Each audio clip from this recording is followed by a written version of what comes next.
अस्सलाम वालेकुम व्यूअर्स, मैं हूं समीना पाशा। उम्मीद है आप लोग खैरियत से होंगे। व्यूअर्स, कुछ आम खबरें अपडेट्स लेकर इस व्लॉग में आपके सामने हाजिर है जनाब।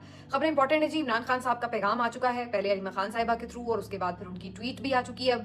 और जोरदार पैगाम है इमरान खान साहब का एक दफा फिर से। और अली अमीन गंडापुर साहब की अडियाला यात्रा कैसी रही उसके ऊपर भी आपको ब्रीफिंग देंगे। इसके बाद जनाब जो कॉमनवेल्थ की रिपोर्ट है उसके ऊपर पीटीआई की तरफ से भी आज एक बड़ी जोरदार प्रेस कॉन्फ्रेंस भी की गई है, एक स्पेस सेशन भी मुनक्किद किया गया है। काफी इसको हाईलाइट कर रही है पाकिस्तान तहरीक इंसाफ। जाहिर है कि ये एक पॉलिटिकल उनके लिए स्ट्रैटेजी का हिस्सा बन चुका है, और जो कि बनना भी चाहिए। ऑफ कोर्स अगर इतनी बड़ी पैमाने पर उनका मैंडेट चोरी हुआ है तो उसके ऊपर खूब शोर मचना चाहिए उनकी तरफ से। इसके अलावा जनाब ये भी आपको बताएंगे कि इस रिपोर्ट की अहमियत मजीद कैसे बढ़ती चली जा रही है, और फिर हाईकोर्ट का जो तमाशा है, जो रायता है, वो भी फैलता चला जा रहा है। ये भी बड़ी दिलचस्प वहां पे जो है वो चल पड़ी है एक गेम, क्योंकि आप कह लें कि ईमान मजारी साहिबा जो है वो सरफराज डोगर साहब को अब लगता है कि किसी मंतकी अंजाम तक पहुंचाने के लिए तैयार नजर आ रही हैं। सब चीजों के ऊपर बात होगी। आपसे रिक्वेस्ट है कि चैनल को सब्सक्राइब कर लें अगर अभी तक सब्सक्राइब नहीं किया तो। जनाब अडियाला जेल में अब शुरू हो चुकी है बड़ी तेज रफ्तारी के साथ तोशा खाना 2 केस की समाअत। और जैसे हमने पिछली जो केसेस में एक हैंडलिंग देखी थी कि 8-8 10-10 घंटे जो है वो चल रही होती थी समाअत, तो वही वाला जो पैटर्न है वो यहाँ पे भी अब दिखाई देने लगा है। और जो पूरी समाअत थी पीर के रोज तकरीबन 8 घंटे तक चली है, और उसके बाद अलीमा खान साहिबा बाहर आई हैं, वकला बाहर आए हैं, सलमान सफदर साहब ने भी कुछ गुफ्तगू की। सलमान सफदर साहब ने इस केस के हवाले से बताया कि अगर देखा जाए कानूनी तौर पर तो ये केस आज बिल्कुल खत्म हो गया। जो तोशा खाना 2 केस है वो खत्म हो चुका है। उसकी वजह बाद में बैरिस्टर अली जफर साहब ने हामिद मीर साहब के प्रोग्राम में बताई कि आज एक गवाह बेसिकली मुनहरफ हो गया, और उस गवाह ने वहां पर अदालत के रूबरू बकौल बैरिस्टर अली जफर अपनी जो गवाही है उसमें ये बात कही कि जनाब मुझे तो दबाव डाला गया कि इमरान खान के खिलाफ आपने ये गवाही देनी है, और अगर आपने ये गवाही ना दी तो फिर आपको जेल जाना पड़ेगा। तो जब अपने मुंह से एक भी गवाह अगर ऐसी कोई चीज कह देता है तो केस तो वहीं खत्म हो जाता है। लेकिन चूंकि ये केस ना सिर्फ खत्म नहीं होगा बल्कि इसमें सजा भी सुनाई देगी, क्योंकि ये कोई जेन्युइन केसेस तो चल नहीं रहे, एक स्क्रिप्ट के मुताबिक चीजें चल रही हैं। तो इसी वजह से सजा तो यकीनी है, लेकिन जो केस का मेरिट है उसके ऊपर अगर बात की जाए तो सलमान सफदर साहब का कहना था कि ओरिजिनली केस खत्म हो चुका है। इसके अलावा उन्होंने ये भी बात की कि जो अलकादिर केस है वो भी अगर लगे तो उसमें भी कुछ नहीं है, लेकिन उस केस को भी जानबूझकर समाअत के लिए फिक्स नहीं किया जा रहा है। इसके अलावा जो अहम मामला है वो ये कि इसी केस में तोशा खाना में अब अगली समाअत में जो मिलिट्री सेक्रेटरी है इमरान खान साहब के, उनको बतौर गवाह पेश किया जाएगा। और वो भी बड़ा इंपॉर्टेंट मामला होगा, क्योंकि ये बड़ी अहम पोस्ट होती है मिलिट्री सेक्रेटरी की। और इसमें अगर कोई मिलिट्री सेक्रेटरी अपने, चूंकि उस वक्त का जो वजीर आजम होता है वो उसका बॉस होता है, तो बड़ा कम ऐसा देखा गया कि अपने बॉस के खिलाफ आकर इस तरह से कोई गवाही दे रहा हो। और बाज़ औक़ात जब आप इस्टेब्लिशमेंट से, अगर फौज से ताल्लुक आपका हो, तो फिर जाहिर सी बात है आपके लिए भी चूज करना मुश्किल हुआ होता है कि आपने किस तरफ देखना है।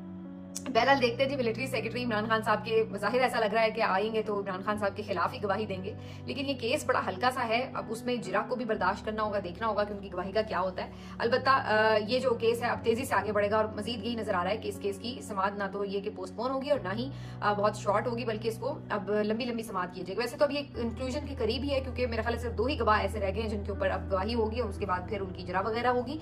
अदरवाइज ज्यादातर जो इसके गवाह हैं वो निमट चुके हैं। तो ये जी तोशा खाना के हवाले से बात थी। बाकी इमरान खान साहब की जो गुफ्तगू थी वो अलीमा खान साहिबा ने भी बयान कर दी, अब उनके ट्वीट में भी आ चुकी है। तो उस गुफ्तगू में इमरान खान साहब की जो सेहत है उससे मुतालिक पता चलता है कि वो खैरियत से हैं। इस गुफ्तगू का आगाज ही इमरान खान साहब जो है वो कॉमनवेल्थ की जो रिपोर्ट आई है उससे करते हैं कि ये एक और गवाही है कि उनका मैंडेट किस तरह से चोरी किया गया। उन्होंने उसमें नाम भी लिए हैं सिकंदर सुल्तान राजा के, इलेक्शन कमीशन के, काजी फायजिसा के, कि किस तरह से इन्होंने सहूलतकारी की। और फिर उन्होंने वाज़ेह इल्जाम लगाया आसिम मुनीर साहब पे कि जी इन सब ने मिलकर जो है आसिम लॉ के तहत ये पूरा जो मैंडेट था उसको चोरी किया। लेकिन यहाँ पर वो लियाकत चट्ठा को नहीं भूले, कमिश्नर रावलपिंडी, जिन्होंने आकर बताया था कि किस तरह से बड़े पैमाने पर धांधली की गई है। तो इमरान खान साहब ने उन्हें खराज तहसीन भी पेश किया कि ऐसे लोग भी मौजूद थे जिन्होंने उसी वक्त इस सारे फ्रॉड का जो पर्दा था वो चाक कर दिया था। इसके साथ साथ इमरान खान साहब बताते हैं कि वहां तक भी बात रुकी नहीं है, बल्कि उसको आगे जुल्म और जबर को बढ़ाया गया है। और इमरान खान साहब ने अपने जो अरकान हैं उनको ये हिदायत की है कि जुल्म और जबर के खिलाफ अगर आप डटेंगे नहीं बल्कि दबाव का शिकार होंगे तो आपको मजीद दबाव डाला जाएगा। और याद रखिए कि मुल्क में इस वक्त वैसे भी कोई आइन और कानून तो है नहीं। तो फिर उन्होंने दोहराया कि मुल्क में इस वक्त आसिम लॉ है और उसी के तहत आप लोगों को दबाया भी जाएगा। तो आप अगर बहुत यानी आप पे प्रेशर आता भी है तो कम से कम इतना जरूर आप कर सकते हैं कि जो उनका पैगाम है उनको रीट्वीट कर दें, रीपोस्ट कर दें, और ये वाज़ेह हिदायत इमरान खान साहब की दूसरी मरतबा आई हैं अपने तमाम अरकान के लिए कि उनका जो पैगाम है उसको रीपोस्ट किया जाए। और ये अलीमा खान साहिबा ने बड़े क्लियरली आज अडयाला के बाहर बात की है। वैसे भी सोशल मीडिया बड़ा चेक रखता है कि कौन कौन इमरान खान का पैगाम रीट्वीट कर रहा है और कौन सा पार्ट कर रहा है, इवन ये भी नजर रखी जाती है।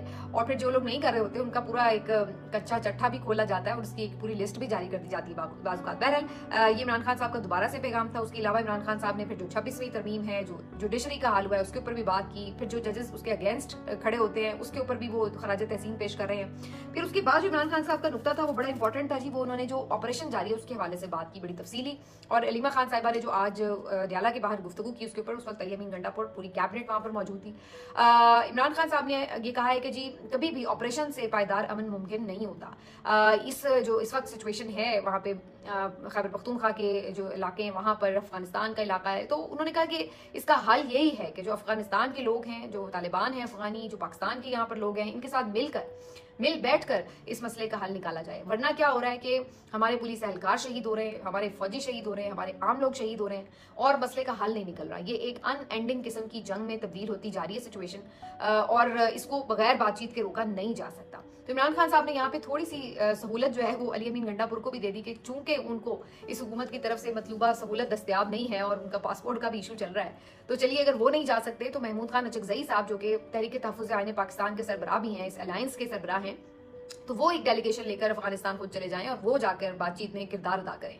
इमरान खान साहब इस बात के ऊपर अगर आप गौर करें तो पिछले कई ट्वीट्स में, कई मुलाकातों में हर दफा बेहद इसके ऊपर इसरार करते नजर आ रहे हैं कि ऑपरेशन एट एनी कॉस्ट बंद होना चाहिए और इस मसले का हल जो है वो बातचीत के जरिए मुमकिन है। इसलिए उन्होंने पिछली दफा भी ये बात कही थी कि अली अमीन खुद जाकर इसके ऊपर गुफ्तगू करें, लेकिन बहरहाल इस दफा उन्होंने थोड़ा सा उन्हें एग्जाम्पशन दे दी है। इसके अलावा इमरान खान साहब ने जलसे के लिए कहा है कि जी जो जलसा होने जा रहा है 27 सितंबर के दिन का जो अनाउंसमेंट भी किया अली अमीन ने, तो वो जलसा जो है वो आपका एक बहुत बड़ा जलसा होना चाहिए, सबको उसमें भरपूर पार्टिसिपेट करना चाहिए। तो ये भी इमरान खान साहब की हिदायत आई हैं। और इसके अलावा इमरान खान साहब ने अपने हवाले से भी बात की है कि उनका जो ट्रायल है वो तो एक मिलिट्री ट्रायल में तब्दील हो चुका है। वो समझते हैं कि ये उनका जो ट्रायल है वो एक नॉर्मल अदालत ट्रायल नहीं कर रही, बल्कि ये एक फौजी अदालत उनका ट्रायल कर रही है। तो उन्होंने वाज़े तौर पर कहा है कि इस वक्त जाहिर है अगर आइन के तहत ट्रायल हो रहा होता तो मुख्तलिफ सूरत हाल होती, लेकिन ये आसिम लॉ के तहत बकौल उनके ट्रायल हो रहा है, तो वो कहते हैं ये एक मिलिट्री ट्रायल है, इसीलिए उनको बुनियादी सहूलियात भी नहीं दी जाती, उन्हें तकलीफ में भी रखा जाता है। इमरान खान साहब कहते हैं कि इस सिस्टम को बहुत लेजिटिमेसी हमने दे दिया, मजीद लेजिटिमेसी नहीं दी जा सकती, और ये जो असेंबलियों के इस्तीफे का फैसला था कायमा कमेटियों का, ये इसी की तरफ एक कड़ी है और आगे मजीद जो है वो फैसले किए जाएंगे। अभी फिलहाल अगले लाहेमल का ऐलान इस हवाले से इमरान खान साहब ने नहीं किया। तो ये इमरान खान साहब का जी बहुत एक आम ट्वीट जिसमें उन्होंने ये तमाम गुफ्तगू की है। लेकिन इसके साथ साथ जो एक और बड़ी इंपॉर्टेंट बात है वो ये कि इस सारी सिचुएशन में अली अमीन ने भी जो गुफ्तगू की वो भी बड़ी दिलचस्प थी, क्योंकि उन्होंने भी बड़ी सीधी सीधी बातें की और कहा कि जी आसिम मुनीर साहब आपके ऊपर बार बार सवाल उठ रहा है, तो आपको क्लैरिटी देनी होगी इसके ऊपर कि आखिर यहाँ पर जो ट्रायल चल रहा है, जो जजेस के ऊपर दबाव नजर आता है, ये दबाव के पीछे कौन है। अगर आप ये दबाव नहीं डाल रहे तो आप वाजे करें कि ये दबाव नहीं डाल रहे, ताकि पता हो कि हुकूमत ये काम कर रही है, और अगर हुकूमत ये काम नहीं करी तो फिर कौन है जो जजेस को मजबूर कर रहा है कि इमरान खान के केसेस लगाए ही नहीं जा रहे समाज के लिए। तो बड़े नाम ले लेके जी आज तो अली अमीन गंडापुर भी बड़े अपनी तरफ से हीरो बने हुए थे और बड़े इस तरह की बातें लगे हुए थे करने की, जैसे जी वो बड़े दबंग अंदाज में लगे हुए। फिर उन्होंने ये भी कहा कि जी आप ये भी बताएं कि जो ये कर्नल साहब बैठे हुए हैं ISI के जेल के अंदर, इनका यहाँ पे क्या काम है, तो ये मुलाकातें क्यों रोकी जाती हैं, आखिर क्या वजह है इसकी, कौन रोकता है ये मुलाकातें, क्योंकि गवर्नमेंट में तो इतनी पावर नहीं है। हम तो जब भी कोशिश करते हैं यहाँ पे गवर्नमेंट से बात करने की तो हमें तो ये पता चलता है कि जी गवर्नमेंट की ये पावर नहीं है कि वो मुलाकातें रोक दे, तो फिर इन मुलाकातों को कौन रोकने का जिम्मेदार है और इससे क्या हासिल हो रहा है। तो अपनी तरफ से मुझे लगता है कि ये जो सारी गुफ्तगू थी अली अमीन की, ये अगेन वही एक तासुर देने की कोशिश थी कि जनाब मैं तो इमरान खान से लॉयल हूँ, नंबर 1, नंबर 2 ये कि देखिए मैं तो बड़ा एंटी एस्टैब्लिशमेंट भी हूँ, और फिर कहने लगे कि जी मुजामत से ही सिर्फ सारा मसले का हल है, मफाहमत से कुछ नहीं होने वाला। हालांकि